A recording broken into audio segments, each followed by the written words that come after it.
Perkenalkan, saya Teresia Hadiana Wulandari ingin mengajak teman-teman sekalian untuk berlatih menggunakan EViews, yaitu pada uji asumsi klasik dan juga uji regresi. Nah, kali ini saya menganalisis terkait uji dari upah per jam, Gini ratio, dan juga kemiskinan, di mana upah per jam dan juga Gini ratio termasuk pada variabel X dan kemiskinan masuk kepada variabel Y. Langsung saja kita akan berlatih melakukan uji asumsi dan juga regresi dengan EViews. Nah, ini kita masuk kepada aplikasi EViews. Tinggal kita langsung aja klik create a new EViews work file. Nah, di sini kita akan disuruh memilih tipe-tipe datanya seperti apa, karena kita menggunakan data 34 provinsi di Indonesia dan juga di tahun yang sama, makanya kita menggunakan unstructured.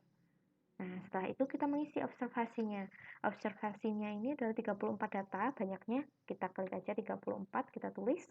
Setelah itu kita klik OK. Nah, udah OK, kita masuk kepada kita memasukkan datanya, yaitu di quick empathy group.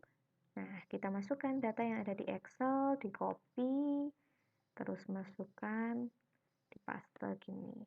Nah, udah kita ganti seri A jadi Excel. Karena ini sudah dimasukkan datanya, kita jangan lupa untuk melakukan estimasi terlebih dahulu. Kita klik estimate, dan kita masukkan ini ke sini. Kita Y, C, X1, X2. Nah, kalau kalian punya data variabelnya lebih dari 2, bisa kalian masukkan di sini sejumlah data yang kalian punya. Ini metodenya LS, sampel 1-34, oke. Nah, muncul data seperti ini. Ini data belum bisa kita analisis karena kita harus melakukan uji asumsi klasik terlebih dahulu. Nah, kita akan melakukan uji asumsi. Uji asumsi yang akan kita lakukan adalah dengan 5 cara atau 5 uji, yaitu ada uji normalitas, multikolinearitas, ada heteroskedastisitas, ada autokorelasi dengan 2 cara 1 dan cara 2, dan juga yang terakhir adalah dengan linearitas. Nah, langsung saja kita masuk kepada uji asumsi klasik, uji normalitas. Nah, oke, kita langsung mulai saja ke langkah pertama, yaitu langkah uji normalitas. Caranya adalah kita kembalikan dulu. Nah, ini data yang tadi, analisis yang tadi, kita klik view. Setelah klik view, kita pilih residual. Nah, dalam pilihan residual ini, kita memilih pilihan histogram normality test. Kita klik, dan akan muncul hasil seperti ini. Hasil ini kita copy paste aja. Kita copy, terus kita pindahkan ke Word.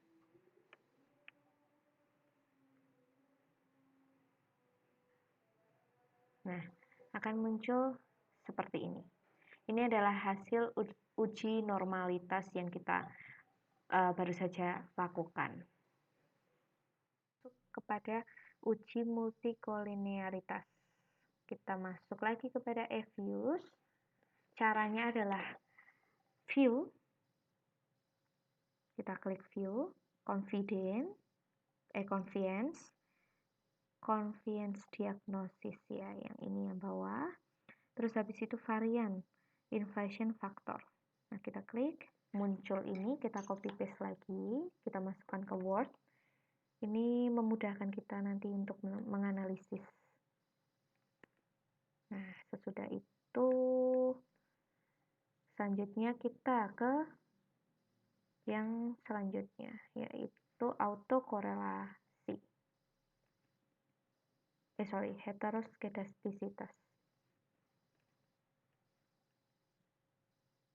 Analisis di sini adalah dikatakan bahwa syarat uji normalitas adalah nilai probability-nya lebih besar dari 0,05. Kita lihat probability di sini menunjukkan nilai 0,945 sekian. Itu tandanya adalah lebih besar daripada 0,05, maka untuk data ini adalah lolos uji normalitas. Yang selanjutnya adalah multikolinearitas. Di sini dikatakan bahwa nilai FIF kurang dari 10. Kita lihat nilai FIF di sini ini adalah 1,009 sekian. Dan benar adanya bahwa nilai FIF di sini menunjukkan hasil kurang dari 10. Maka dari itu ini juga lolos. Dan kita masuk ke uji autokorelasi. Kita masuk lagi ke FUSE. Caranya ada dua ya teman-teman. Kita bisa menggunakan cara satu dan cara dua. Langsung aja kita masuk ke cara yang pertama, yaitu tinggal kita masuk kepada view, estimate. Kita masuk estimate output. Nah, muncul seperti ini. Ini untuk cara yang pertama. Nanti hubungannya kita masuk dengan nilai durbin wastanya. Kita masukkan di sini. Terus habis itu cara yang kedua adalah dengan masuk lagi ke FUSE. Nah, kita klik view, residual, serial correlation. Nah, oke. Kita copy paste lagi. Kita masukkan ke Word. Nah, tadi kita sudah melakukan cara autokorelasi. Kita akan melakukan uji terkait linearitas. Kita masuk ke FUSE. Kita tinggal klik view, masuk kepada stability diagnosis ya. Kita masuk ke Ramsey reset test. Kita oke. Nah, muncul ini hasilnya, ini kita copy paste. Kita masukkan kepada ini linearitas. Ini adalah cara untuk melakukan uji linearitas. Nah, kita akan bahas satu-satu dari uji normalitas ya. Analisis. Di sini adalah dikatakan bahwa syarat uji normalitas adalah nilai probability-nya lebih besar dari 0,05. Kita lihat probability di sini menunjukkan nilai 0,945 sekian. Itu tandanya adalah lebih besar daripada 0,05, maka untuk data ini adalah lolos uji normalitas. Yang selanjutnya adalah multikolinearitas. Di sini dikatakan bahwa nilai FIF kurang dari 10. Kita lihat nilai FIF di sini ini adalah 1,009 sekian. Dan benar adanya bahwa nilai FIF di sini menunjukkan hasil kurang dari 10. Maka dari itu ini juga lolos multikolinearitas. Ini sekarang kita masuk ke heteroskedastisitas. Di sini dikatakan bahwa persyaratannya probabilitas harus lebih besar daripada 0,05. Kita lihat probabilitas yang atas ini menunjukkan hasil 0,6512. Yaitu dikatakan bahwa ini lebih besar daripada 0,05, makanya ini lolos dari heteroskedastisitas. Lanjut, kita masuk kepada autokorelasi. Ini ada dua cara. Di sini autokorelasinya adalah nilai DW. Nilai DW berada pada plus minus 2. Kita lihat durbin wastanya ini adalah 1,659 sekian. 1,659 sekian, makanya dia tidak plus minus 2, makanya dia juga masuk kepada lolos autokorelasi. Nah, ini adalah autokorelasi yang pertama. Yang kedua, itu adalah persyaratannya bahwa probabilitas juga harus lebih besar daripada 0,05. Nah, kita lihat probabilitasnya lebih besar dari 0,05 atau tidak. Kita lihat probabilitasnya di sini yaitu sebesar 0,2139. Berarti dia juga lebih besar daripada 0,05. Makanya dia juga lolos dari uji yang kedua ini, cara kedua. Nah, kalau sama-sama lolos nggak apa-apa. Tapi kalau salah satu di antara ini ada yang tidak lolos, kalian bisa memilih dari kedua cara ini yang sesuai dengan persyaratannya. Nah, selanjutnya yang terakhir uji asumsi kita, yaitu terkait uji linearitas. Persyaratannya adalah F statistik dari probabilitasnya harus lebih besar dari 0,05. Kita lihat F statistik dan probability ini. Berarti Ini menunjukkan bahwa probability dari F statistik ini sebesar 0,2332. Nah, dia juga berada pada nilai yang lebih besar dari 0,05. Makanya dia juga lolos dari linearitas. Nah, karena semua datanya udah lolos, kita bisa langsung masuk kepada uji regresi. Nah, setelah tadi kita sudah melakukan uji asumsi klasik, kita sekarang masuk kepada uji regresi. Uji regresi ini kita akan melakukan dengan uji T, uji F, dan juga adjusted R-square-nya. Kita masih menggunakan F-use ya teman-teman. Jadi kita menggunakan F-use ini, kita minimize dulu. Nah, ini kita menggunakan dari grup ini, kita freeze. Oke, kita berarti masuk dulu ke quick estimate ya teman-teman. Kita masuk ke Y, C, X1, X2. Nah, kita oke. Nah, ini muncul, kita freeze. Lalu kita kasih name dulu, regresi. Setelah itu kita oke. Nah, setelah klik tadi ya, muncul ini dependent variable bla bla bla bla, kita copy aja. Kita copy, terus kita paste di sini. Nah, kita membuat persamaannya terlebih dahulu. Karena ini ada X1, X2, berarti dia beta 1, X1, beta 2, X2. Nah, rumusnya itu adalah Y sama dengan, kita masukkan A ini adalah konstantanya. Ini konstantanya kita masukin 71, 6, 71, 2,1. Terus kita masukin lagi ke ini plus minusnya, kita mengikuti koefisiennya di sini. Ini plus, berarti kita masukkan plus 12,71. Di sini saya persingkat aja, ini adalah persamaan uji regresinya. Ini Y sama dengan A koefisiennya, ini koefisien. Kita masukkan pindah ke sini. Terus X1, X1-nya di sini karena ini menunjukkan tanda positif, berarti positifnya juga ikut positif 12,71154. Nah, yang kedua X2-nya baru dia menunjukkan tanda negatif, makanya dia juga ke sininya pindah jadi negatif. Negatif 128,9172. Nah, ini adalah persamaan regresinya. Persamaan regresi yang sudah kita lakukan. Selanjutnya kita akan melakukan uji T dan juga uji F serta adjusted R-square-nya.